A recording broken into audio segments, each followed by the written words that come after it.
Amakuru agezweho hano Kumena Official.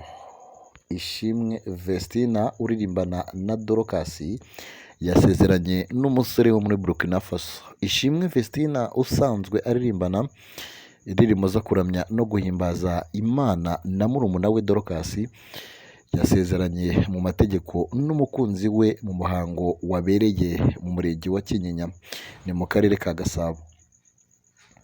Uyu muhanzikazi uri mu bakunzwe n'abatari bake mu Rwanda yasezeranye n'umusore wo muri Burkina Faso. Amakuru yizewe agera ku kinyamakuru Igihe ifite nuko umuhango wo gushyingirwa wakorewe imbere y'umwanditsi w'irangamimerere watangiye saa 10 z'umugoroba kuri uyu wa 15 Mutarama 2025. Nta muntu n'umwe wari wemerewe gufata amashusho n'amafoto muri uyu muhango. Amakuru avuga ko ari itegeko ryatanzwe n'abareberera inyungu z'uyu mukobwa muri muzika. Ishimwe Vestina ndetse na Kamikazi Dorcas ni abavandimwe babiri bavuka mu karere ka Musanze biyemeje kuririmbira Imana kuva mu myaka y'ubuto bwabo. Ubundi reka duce ku mateka y'aba bakobwa. Ni abakobwa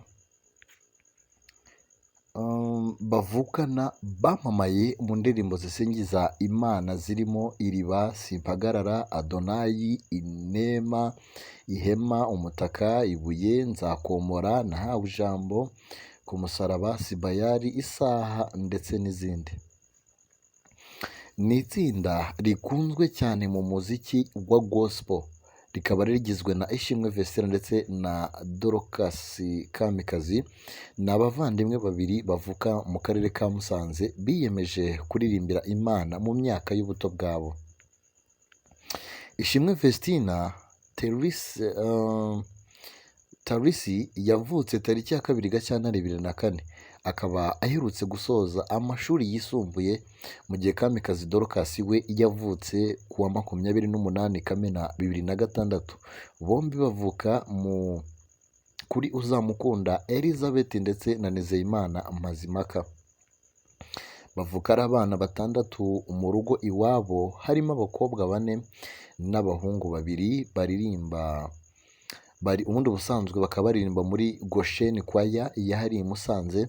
Batangiye kuririmba ku giti cyabo muri 2018, maze muri 2020 batangira gukorana na MIE Empire y'umunyamakuru Murindahabi Irene, ari nawe ureberera umuziki wabo kugeza uyu munsi. Ku wa 6 tariki ya 24 Ukwakira 2022 nibwo Vestina na Dorcas bakoze igitaramo cyabo cya mbere cyabereye muri Kigali, bashyigikirwa bikomeye n'abakunzi ba gospel. Ni igitaramo cyitabiriwe n'abarimo Apostle Mignone Kabera wanabwirije muri iki gitaramo, akabaha impano ya miliyoni y'amafaranga y'u Rwanda. Icyo gihe aba bakobwa bamurikaga alubumu yabo ya mbere, ikaba yaraguzwe miliyoni 15. Mu bandi byamamare bitabiriye iki gitaramo barimo Coach Gaël, Isimbi Aria, DJ Philipita, Alex Muyoboke, Miss Muyango Claudine, Bamenya, Bishop Prof Fidel Masengo ndetse na Aline Gahongayire n'abandi. Ayo namwe mu mateka y'aba bakobwa babiri. Harimo umwe wakoze ubukwe kuri uyu munsi. Mu by'ukuri reka amakuru ari nuko yakoze ubukwe n'umusore w'imyaka 42 ukomoka mu gihugu cya Burkina Faso, uri warakunze uno mukobwa byo gupfa rwose byahatari. Rero birangiye babanye nyine amweretse urukundo. Bivuga ko ari umusore w'umukire cyane rwose. Rero mukomeze mugire ibihe byiza cyane, munongerwe n'ibiganiro.